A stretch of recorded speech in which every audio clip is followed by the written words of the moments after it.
तो राम जी, मैंने BS7 के ऊपर एक वीडियो बनाई थी जिसमें मैंने ये बताया था कि BS7 गाड़ियां जो है अब कैसे महंगी होने वाली हैं। डीजल वाले जितने भी प्रेमी थे उन सब की पॉपुलर एसयूवीज जैसे कि महिंद्रा स्कॉर्पियो, महिंद्रा थार, फॉर्च्यूनर, ये सारी गाड़ियां आपको देखने को नहीं मिलेंगी। तो डिटेल्ड वीडियो आप लोग जाके देख सकते हो। उस वीडियो के नीचे प्लस मेरे डीएम में बहुत सारे ये सवाल आए थे कि हर्ष भैया क्या आप डीजल गाड़ी लेना वर्थ रहेगा। तो गाइस पहले आप लोगों की छोटी सी क्लिप देख लीजिए, उसके बाद हम लोग आगे की वीडियो स्टार्ट करें। बाय कैसा भी करके आप बाय बाय करिए। मैं आपको ये बहुत नम्रतापूर्वक रिक्वेस्ट से करूंगा, नहीं तो BS6 जैसा डीजल का भी हाल ऐसा ही होगा कि बस आप करते रहिए, हम इतना टैक्स बढ़ा देंगे कि आपको बेचना मुश्किल हो जाए। गाइस माननीय नितिन गडकरी जी ये चीज कहते हैं कि मैं डीजल की गाड़ियां जो है उस पर इतना टैक्स बढ़ा दूंगा कि आप लोग जो है अपने आप ही पीछे हट जाएंगे। तो ये क्लिप आपने खुद ने देख ली यहाँ पे। तो गाइस जब हमारे मतलब आप लोग लगा लीजिए मेन मिनिस्टर्स ये चीज कह रहे हैं, तो सबसे पहला तो यहाँ पे ही आप लोगों को रॉन्ग दिख जाना चाहिए कि डीजल की जो गाड़ियां हैं अब लेना इतना वर्थ नहीं रहेगा। पर चलिए फिर भी हम लोग बात करेंगे यहाँ पे आज पॉइंट्स पे, प्रैक्टिकलिटी पे, ऐसे इधर उधर के बातों से नहीं बात करेंगे। गाइस हम लोग चलते हैं सबसे पहले साल 2014 में कि 2014 में आज से 10 साल पहले जब डीजल गाड़ियों पे ऐसा कोई रूल नहीं आया था। मैं आपको बताऊंगा एनजीटी का भी वो रूल कब आया था। 2014 में जब ये रूल नहीं आया था तो उस टाइम जो डीजल का रेट था वो 54.91 रुपीज यानी कि 54 रुपए जो है वो आप लोगों को 1 लीटर डीजल मिल जाता था। वहीं पे पेट्रोल की मैं बात करूं तो पेट्रोल का रेट 72.43 के आसपास था। अब यहाँ पे आप लोग डिफरेंस देखोगे तो लगभग इसमें 20 रुपए का डिफरेंस है। और यहीं पे हम लोग 10 साल पीछे आ जाते हैं यानी कि 2024 में आ जाते हैं। तो यहाँ पे आज पेट्रोल की गाड़ी जो है, पेट्रोल का जो रेट है वो आपको 100 रुपए मिलता है 1 लीटर का, एंड वहीं पे जो डीजल का रेट है आपको 90। तो जो डिफरेंस आ जाता है वो 10 रुपए का आ जाता है। अब देखिए 10 रुपए के डिफरेंस के लिए मैं नहीं समझता कि एक टाइम था जहां पे बहुत ज्यादा डिफरेंस आता था इन दोनों चीज के बीच में, तो वहां पे तो ये चीज वर्थ थी कि डीजल गाड़ी हम लोग ले सकते थे क्योंकि यार 20 रुपए का डिफरेंस बहुत बड़ा होता है। बट अब सिर्फ 10 रुपए के लिए मेरे हिसाब से ये चीज सही नहीं है। और जब आपके दिमाग में ये चीज है कि 10 साल में जो आपकी गाड़ी है उसकी वैल्यू सिर्फ रद्दी जैसी रहेगी। अच्छा गाइस अब वो आ जाते हैं हम लोग एग्जैक्टली जुलाई 18 2014 में एनजीटी का एक स्टेटमेंट आता है, पहले वो भी देख लीजिए। इस वक्त की बड़ी खबर आपको बता रहे हैं, दिल्ली में 10 साल से पुरानी डीजल गाड़ी रखने वालों के लिए बुरी खबर है। एनजीटी ने दिल्ली में 10 साल पुरानी डीजल गाड़ियों का रजिस्ट्रेशन रद्द करने का आदेश दिया है। तो बड़ी खबर आ रही है, दिल्ली में एनजीटी ने यानी कि नेशनल ग्रीन ट्रिब्यूनल ने 10 साल से पुरानी डीजल गाड़ियों को रद्द करने का फैसला सुनाया है।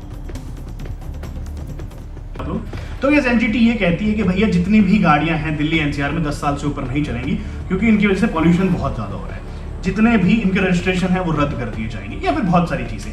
गाइस मैं एक चीज बोलता हूं, ये रूल मतलब ठीक है, मे भी अच्छा हो सकता है, मेरे को नहीं पता क्योंकि यार मेरे पास भी थार है नीचे डीजल की खड़ी है, तो मेरे को तो ये दिख रहा है धीरे धीरे बुढ़ापे में जा रही है, उसकी कुछ दिन बाद कीमत कुछ भी रहेगी।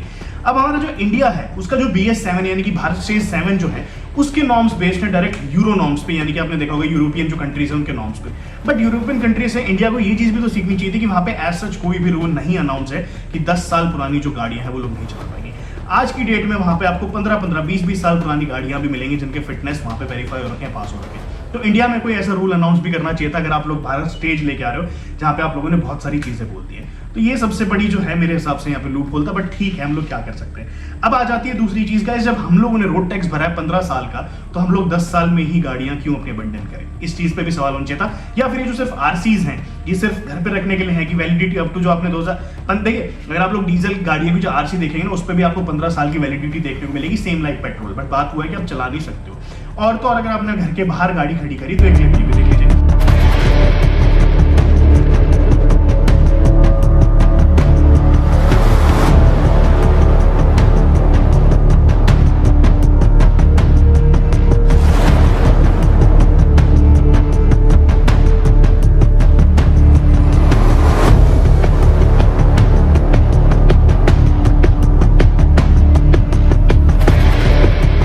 इसमें आपने देखा होगा फॉर्च्यूनर को ये जो है उठा के लेके जाने लग रहे हैं बिना जो ओनर है उसकी परमिशन के या कुछ भी।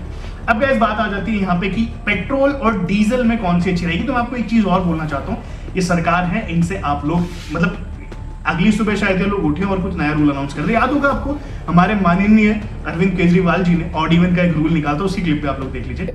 निपटने के लिए 7 पॉइंट एक्शन प्लान है। सबसे पहला इसमें कंपोनेंट है 4 नवंबर से 15 नवंबर के बीच में दिल्ली में ऑड इवन लागू किया जाएगा। तो गाइस अगेन ये चीज है कि किसी घर में इमरजेंसी हो और ऑड इवन के रूल के चक्कर में उनका पेशेंट मर जाए तो कौन इस चीज को बेयर करेगा। मेरे हिसाब से यहाँ पे सारी चीज सिस्टम की तरीके से होनी चाहिए अच्छे वे से, पर ये सब छोड़ते हैं। अब बात कर लेते हैं कि डीजल वर्सेस पेट्रोल गाड़ियों में से कौन सी जो गाड़ी है वो लेना वर्थ है यहाँ पे, क्योंकि मैं और सब चीजों के बारे में बात नहीं करना चाहता। आज 7 साल हो चुके हैं जब से 10 साल वाली ये जो बैन था इसके ऊपर। खैर गाइस देखिए हम बात करते हैं यहाँ पे, मैंने आपको डिफरेंस बताया कि 2014 में 54 रुपीज था हमारा डीजल, पेट्रोल था 72 रुपीज, तो 10 रुपए का जो 20 रुपए का डिफरेंस था वो काफी बड़ा था, अब 10 रुपए का आ चुका है। अब यहाँ पे देखिए मैं छोटा सा एग्जाम्पल ये लेता हूँ भैया सबसे पहले कि सपोज मैं क्रेटा का एग्जाम्पल लेके दे रहा हूँ आप लोगों को। अब क्रेटा की मैं बात करूँ यहाँ पे, तो गाइस क्रेटा जो है हमारा पेट्रोल का बेस मॉडल आता है 11 लाख रुपए का। मैंने यहाँ पे एक सिर्फ एग्जांपल के लिए क्रेटा को लिया है, आप अपनी जो गाड़ी है उनके साथ कंपैरिजन कर सकते हो सेम वे में। तो जो क्रेटा का बेस मॉडल आता है वो 11 लाख रुपए का आता है, क्रेटा डीजल का जो बेस मॉडल आता है वो 12,50,000 रुपए का आता है। अब हम यहाँ पे बात करते हैं, मेरी जो डेली रनिंग है वो लगभग 100 किलोमीटर की मैंने लमसम लगा ली, और यहाँ पे क्रेटा पेट्रोल की जो माइलेज क्लेम करी जाती है 17 किलोमीटर पर लीटर करी जाती है, और जो डीजल है उसकी करी जाती है 21 के आसपास। तो गाइस देखिए मेरी जो डेली फ्यूल कंजप्शन होगी वो होगी पेट्रोल में 5.88 लीटर एंड वहीं पे डीजल में 4.76 लीटर मेरा डेली का लगेगा। यहीं पे अगर मैं बात करूं मेरी एक महीने की फ्यूल कंजप्शन पेट्रोल में जो जाएगी 176.4 लीटर जाएगी 30 दिन की, एंड यहीं पे मेरी जो डीजल में जाएगी 142.8 लीटर। अब इसी के साथ साथ फ्यूल कॉस्ट, यानी कि अगर मैं क्रेटा पेट्रोल लेता हूं तो मैं 17,640 रुपए खर्च करूंगा पेट्रोल में, एंड वहीं पे मैं डीजल में 14,280। अब यहाँ पे हम लोग डिफरेंस लगा लेते हैं सिंपल सा।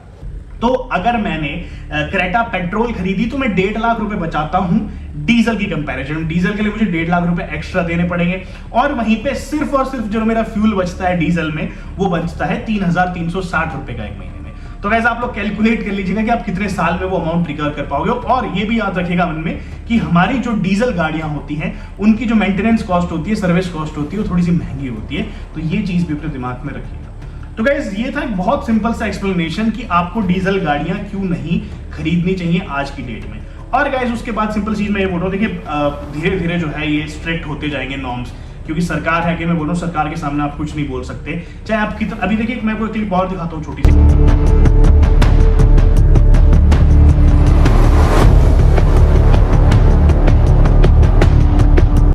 तो इसमें आपने देखा होगा कि भाई जो जनता लोग हैं वो इस चीज के अगेंस्ट हैं, इसका रोष कर रहे हैं, यानी वो बोल रहे हैं। बट ठीक है, अगर सरकार ने एक बार अनाउंस कर दिया तो फिर कॉमन जो लोग हैं वो क्या ही बोल सकते हैं, है ना। ये चीज है मेरे हिसाब से। बट लास्ट में मैं यही मानता हूँ कि मेरे से बहुत से लोगों ने पूछा था कि भैया डीजल गाड़ी लेना वर्थ रहेगा, तो नहीं रहेगा यार। 15 साल चलाओ, एटलीस्ट एक दिमाग की शांति से चलाओ। बट फिर भी ये नहीं पता सरकार कब एनजीटी या कब ये लोग नया रूल निकाल दें और बोल दे कि नहीं यार तुम्हारी पेट्रोल गाड़ी जो है वो भी सिर्फ अब सिर्फ 10 साल चलेगी। बाकी लेट्स सी भाई फ्यूचर क्या कहता है। मेरे को तो देखो आपको एक बहुत सरल वे में समझाना था और ये चीज थी। बाकी रीसेल वैल्यू भी धीरे धीरे कमी होंगी डीजल गाड़ियों की, मतलब कुछ गाड़ियां जिनकी बढ़ जाती हैं, बट यहाँ पे लग्जरी गाड़ियों की मैं बात करूँ, मर्सिडीज जैसी गाड़ी भी 1-1 लाख रुपए में बिक रही है क्योंकि वो 2014 मॉडल थी। तो आज से 10 साल अगर पीछे की बात करें तो उन गाड़ियों की कोई वैल्यू नहीं है, एटलीस्ट दिल्ली एनसीआर में। हाँ बाहर भी चली जाती है, मुंबई वगैरह जैसी जगहों पे, वहाँ पे शायद ये रूल्स नहीं होंगे। बट हमारे अगर दिल्ली एनसीआर की बात करें, जहाँ पे मैं रहता हूँ या फिर बहुत से लोग रहते हैं, क्योंकि कैपिटल है यार इंडिया का, तो यहाँ की बात करना भी हम लोगों को जरूरी है। क्या गाइस, ये थी मेरी एक छोटी सी रिसर्च एंड आई होप कि मैं जो है आप लोगों को जितने भी आपके डाउट्स थे वो क्लियर कर पाया हूँ। बाकी आप लोग बताइए अगर मैंने कुछ और चीज़ बोली हो तो वो चीज़ बता दीजिएगा, या फिर मैं कोई चीज़ भूल पाया हूँ। एनीवेज गाइस, आप मुझे इंस्टाग्राम पे मैसेज कर सकते हैं, इंस्टाग्राम पे से बात कर सकते हैं। मेरे इंस्टाग्राम पे मात्र और मात्र 300 फॉलोअर्स बचे हैं 1 लाख होने में। तो अगर आपको मेरी वीडियो पसंद आई वहाँ पे जाकर मेरे को सपोर्ट कर दीजिएगा। तो आज वीडियो इतना ही, तो उम्मीद करता हूँ वीडियो पसंद है तो लाइक शेयर सब्सक्राइब कर मिल जाएगा। मिलते रहेंगे ऐसी और वीडियोस में, तब तक के लिए बाय बाय और धन्यवाद।